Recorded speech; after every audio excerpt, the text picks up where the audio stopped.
How's it going, everybody? Mike Weber here.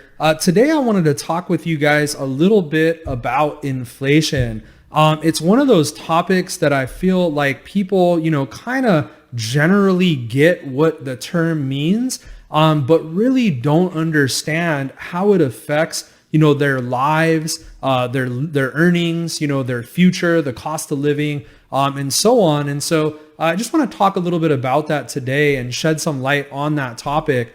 Now, what's happened is recently, there's been a lot of talk about inflation in the mainstream media. The Federal Reserve has come out and made some changes on their policy surrounding inflation. And basically the narrative that we're all being led to believe is that somehow inflation in the economy is just too low and we need more inflation, right? As if that's going to somehow make us better off or, help us in some way. And so inflation is kind of like the story of the frog that gets put in the pot of water on the stove and the heat just gets turned on gradually. And so the water in the pot just heats up very slowly. And for some reason, the frog just never realizes that it's getting hotter in the pot. And by the time the water is boiling, it's too late and the frog has already died when all the frog had to do was jump out of the water. And so really inflation is kind of like a similar thing. We kind of don't really notice it because it happens slowly over time, but it's really affecting our lives and the economy in a very big way. So what's happened is just recently the Federal Reserve came out and, they use a definition for inflation, they use the CPI and, based on what a lot of really intelligent people think, it's probably vastly understated, definitely for a large percentage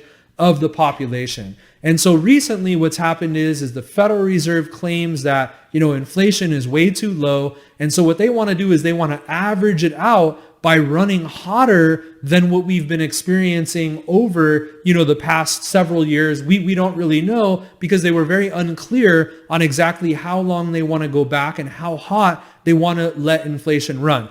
But there is no question that they are saying they want inflation to run a lot hotter, a lot higher than what we've been experiencing in the past, because their claim is that we've had almost no inflation, in the recent past. So I want to jump in and look at a few charts and then share an article with you guys. I will put links to these charts and the article in the notes down below, so you should definitely check them out for yourself. All right, so first off, I just want to show you kind of what the Federal Reserve uses, what the mainstream media typically refers to in terms of inflation. This is consumer prices or inflation, as measured by the CPI. This is the stuff that's published. This is what you're going to hear the mainstream media talking about on a regular basis. And what you see here is, for the last, 10 plus years, we've been well under 2.5%. A lot of times we're close to zero, 1.6%. 1.4%. We were negative here during the last recession. So this is kind of the leverage or, what they're using to convince us that we have, this low inflation that's a huge problem for the economy. So I want to jump in and look at this article by Albert Cavallo.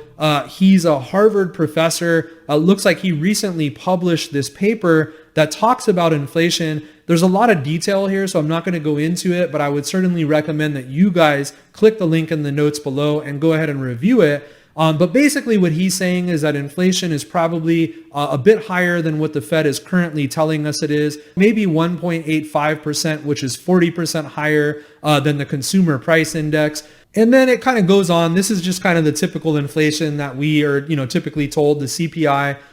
Here's where, the basket of goods that's being measured and some of the decisions that the way that they're measuring that basket, they do a lot of stuff to the numbers to kind of play and, finesse and manipulate, coalesce the numbers, to where they want them to be, right? So this is kind of an example. This just shows kind of like the typical index that shows used car prices and what's happening to them versus the Manheim index, which is probably a more realistic index of auto prices. And you can just see a stark variance in one measure of inflation in used cars versus another, just looking at this chart. But what I do want to share with you is that if we go and we look at kind of what the contrarian consensus, so what is the opposing view of the typical narrative, the mainstream, what the Fed tells us, view of actual inflation for the typical consumer in the economy. And what you see here is the view is that it's probably more like 8% inflation that we're all experiencing. So here's kind of what the commonly accepted, flat or falling lower inflation rate is. And here's kind of what the contrarian consensus view would be for inflation. And then here, this shows several different, organizations that actually measure inflation in the economy. And of course, you have the US government at the absolute bottom of all the measurements. But then you see some of these others like Shadow Stats, Chapwood, New York City, they're running much, much higher inflation measures, than what we're seeing based on what the Fed's telling us and so on. So I think the important thing to understand is that inflation is not a good thing for most people in the economy. The reason why is because the wages that people have earned over the last 20, 30, 40 years have been relatively flat.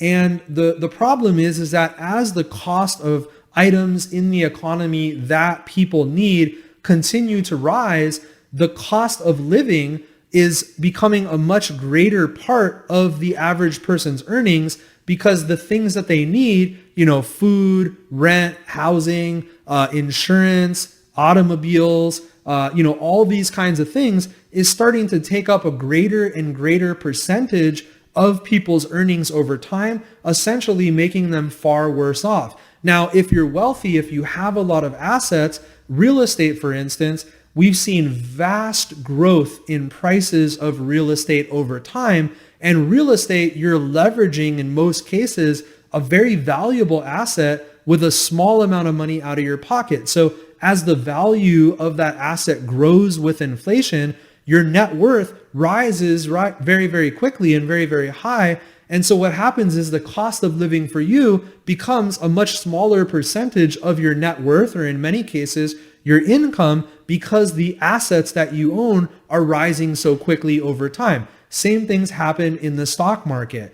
So it's important to understand why, wealthier people or, people that own all the assets are not averse to inflation, whereas the average person who doesn't have a lot of assets, who's trying to work hard and, make a living wage and pay their expenses, is suffering a lot of consequences from inflation over time. And so clearly the Federal Reserve is hell-bent on creating inflation in the economy. I mean, they're honest about that. They've been very clear before that their goal is to create a wealth effect through asset prices rising. So the idea is that, for wealthy people that own a lot of assets, if they have a lot higher net worth, they're probably going to invest that money, and a lot of that is going to trickle down, to people at the lower end of the earning spectrum. And so this is kind of the narrative or the storyline that the Federal Reserve gives us for why, inflation is good, why we need more inflation, because we need to help the economy, right?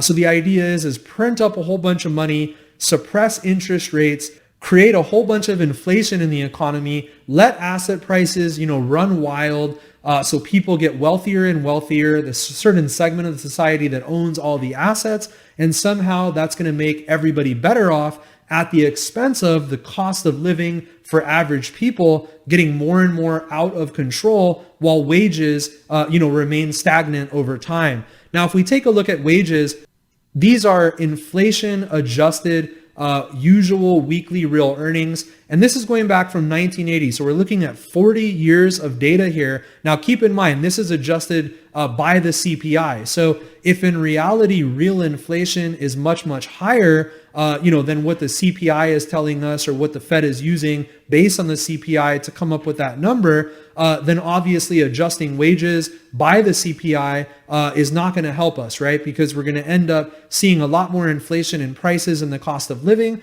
where potentially the adjustment being made to wages could be accurate, right? But the truth is that all the data is probably manipulated, and it's really hard to say. But in any case, we'll use this data to just try to grasp and get an understanding for what's been happening to wages over time. Now, I would disregard these last couple quarters. I'm almost certain that this spike here is probably related to the stimulus and how that's affecting weekly earnings. You want to look at the 40 years of data here. And I mean, what you see is, you go back here to 1979, and this index or this adjusted amount was at 335. And you go all the way here almost 35 years later, and here we are. We're at the exact same number, 339, 340, 336. So, I mean, you got 40 years of time where the average weekly salary earnings, median weekly real earnings are about the same over, 35, 40 years. So I think it's important to understand kind of the difference between reality and the narrative that we're all being sold on. And understand that inflation is a very serious concern. Even if you own assets, having inflation is not necessarily the best thing for you because you get taxed on the gains over time on the inflation that you earn. But clearly, you're far better off having assets that inflate over time, as I said before, because probably it makes it so that way the percentage of your cost of living, the things that you actually need, becomes a smaller and smaller percentage of your net worth and or your passive income as a result of all those assets you own. But so moreover, inflation is not a good thing. Having more inflation, an unknown amount that the Fed is trying to create, is probably not going to be a good thing for most people. So we really just have to understand this. We have to be cognizant and really do everything we can. I mean, clearly having stable prices, which used to be the Fed's mandate, over time is far more beneficial than having rising prices. And in fact, having falling prices would be far better than having stable prices, as long as people's wages are remaining stable or rising, because that would mean the cost of living is going down. Your money goes further. You can buy more for the same amount of dollars and so on. So if you found this video informative, give me a thumbs up. Go ahead and click the subscribe button and leave some comments down below with your thoughts. Appreciate you watching, and we'll see you next time.